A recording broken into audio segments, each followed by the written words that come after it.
आज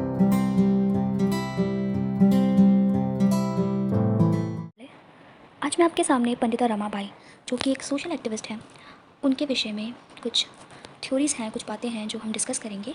और ये आपके हर एग्ज़ाम जैसे ग्रेजुएशन से रिलेटेड और भी काफ़ी सारी एथिक्स के एग्ज़ाम्स होते हैं, जिसमें आपको उनकी आइडियोलॉजी और जो उन्होंने आगे काम किया है वो आपकी काफ़ी हेल्प करेगा। So let's begin.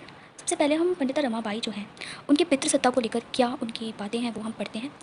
पितृसत्ता सामाजिक संगठन का एक ऐसा स्वरूप है जिसमें एक पुरुष परिवार और वंश का मुखिया होता है, और वंश संगोत्रता और शीर्षक का भी पता पुरुष के वंशक्रम से ही लगाया जाता है। ये एक ऐसी सामाजिक व्यवस्था बनती चली गई है जिसने न सिर्फ परिवार अपितु समाज में भी महिलाओं का स्थान लुप्त कर दिया है। पंडिता रमाबाई के परिवार में उनके पिता, जिन्होंने अपनी पत्नी तथा बेटी दोनों को संस्कृत का ज्ञान दिया, जिसकी समाज में उनकी काफ़ी आलोचना भी की गई, किंतु उन्होंने अपनी बेटी को और अपनी पत्नी को जो है शिक्षा का महत्व बताया। पंडिता रमाबाई को भी जो है इस आलोचना का सामना करना पड़ा, परंतु उन्होंने हिंदू रूढ़िवादी परंपरा की आलोचना करने में ज़रा भी समय जो है वो नहीं लगाया, और उन्होंने अंत में ईसाई धर्म को अपनाया था, जहाँ की वो महिलाओं को उनके अधिकार के अस्तित्व का ज्ञान कराना चाहती थी, जिसके लिए उन्होंने पितृसत्ता के खिलाफ निम्नलिखित कार्य किए। सबसे पहले उन्होंने पितृसत्ता के खिलाफ शैक्षणिक मिशनरी गतिविधियों का आगाज़ किया। रमाबाई की शैक्षणिक और मिशनरी गतिविधियों के तहत शिक्षा और उनके अधिकारों का मुखर पक्षधर थी, और एक उचित शिक्षित महिला के रूप में दुनिया भर में महिलाओं को अधिकारों या व्याख्यानों का महत्व उन्होंने दिया। उन्होंने आर्य महिला समाज की स्थापना की, जो कि सन 1882 अपने पति के मृत्यु के बाद रमाबाई ने पुणे में शुरू किया, जिसका उद्देश्य था महिलाओं को शिक्षा प्रदान करना, बाल विवाह की प्रथा के खिलाफ जागरूक बनाना व उनको हतोत्साहित कर लड़ने की इच्छा शक्ति देना। पितृसत्ता के खिलाफ आगाज़ उन्होंने बुलंद किया। शारदा सदन 1889 में रमाबाई द्वारा किया गया। उन्होंने समाज सुधार कार्यों के दौरान विधवाओं की दयनीय स्थिति को देखते हुए ये निर्णय लिया, और इस सदन का उद्देश्य बाल विधवाओं को शिक्षित कर सम्मान के से जीवन जीने की राह दिखाना था। रमाबाई के लिए बचपन से शिक्षा को अपना हथियार बनाकर सदैव समाज को अपने आगे झुकाया है। उन्होंने कहा कि शिक्षा में परंपरागत रूढ़िवादी और अनुचित रिवाजों को बदलने की शक्ति है। पंडिता रमाबाई ने भारतीय महिलाओं के बीच ही नहीं अपितु विदेशों, जापान, अमेरिका, ब्रिटेन आदि देशों में भी अपनी आवाज़ को सदैव बुलंद किया और महिलाओं को प्रोत्साहित किया। रमाबाई ने शिक्षा को सदैव महिलाओं से जोड़ने के लिए उन्होंने शिक्षा को शारदा सदन व मुक्ति सदन में की स्थापना कर उन्होंने यौन शोषण में पीड़ित महिला और हर जाति वर्ग के विशेष के लिए उन्होंने अपने समाज की, अपने सदन की जो है उन्होंने पटल खोले हुए थे। बिना भेदभाव किए हुए वे सबकी मदद करने की इच्छुक थी। विधवाओं की दुर्दशा।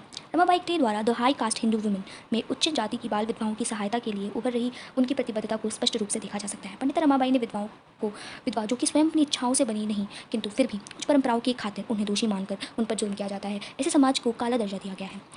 रमाबाई कहती है कि हिंदू शास्त्र में इस प्रकार की अनेकों पितृसत्ता को समाज में प्रमुख बनाने वाले व्याख्यान जो है वो मिल जाएंगे, जब इसीलिए वे ब्राह्मणों की कथन तौर पर आलोचना करती हैं। उनके अनुसार कन्याओं को विवाह कर दिया जाता है बाल रूप में ही। यदि वे बालिक होने पर उनका बाल अवस्था में ही उनके पति मर जाए तो उनकी दुर्दशा अति बुरी हो जाती है, जहाँ वह बाल अवस्था में इन सब पाखंडों से अनजान उनका बचपन जो है वो नष्ट कर दिया जाता है। विधवा को केवल सफ़ेद वस्त्र और सिर मुंडवा कर रहना, 24 घंटे में एक बार सादा भोजन करना, त्योहार में भाग न लेना, विवाह जैसे शुभ अवसर से दूरी बना दी जाती है आदि। इस प्रकार के भेदभावों को सिर्फ और सिर्फ महिलाओं को सहना पड़ता है।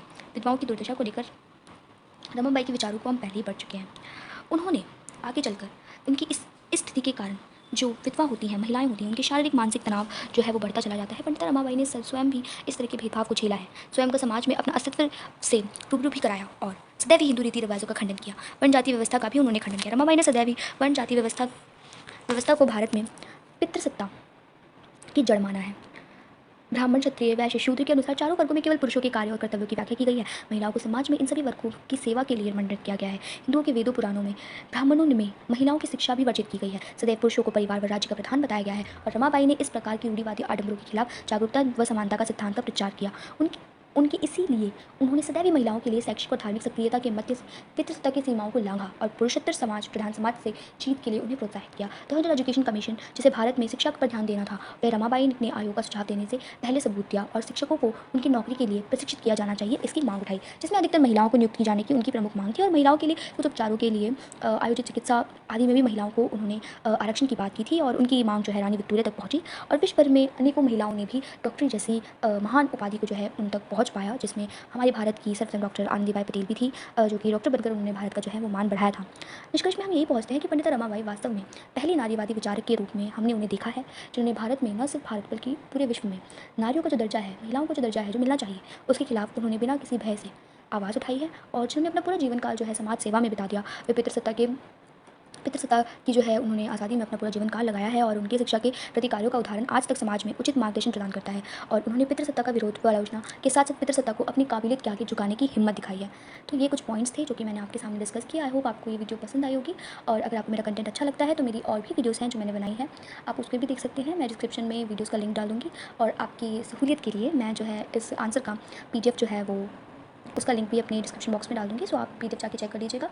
And stay tuned with this channel, and thank you so much for joining me. And please video को शेयर कीजिए और लाइक कीजिए, मेरा चैनल सब्सक्राइब कीजिए, और मुझे जो है मुझे प्रोत्साहित कीजिए ताकि मैं आपके लिए ऐसी और वीडियोज़ लाती रहूँ और आप लोगों के साथ सब कुछ अच्छा हो। So hope well, doing well, so stay safe, bye.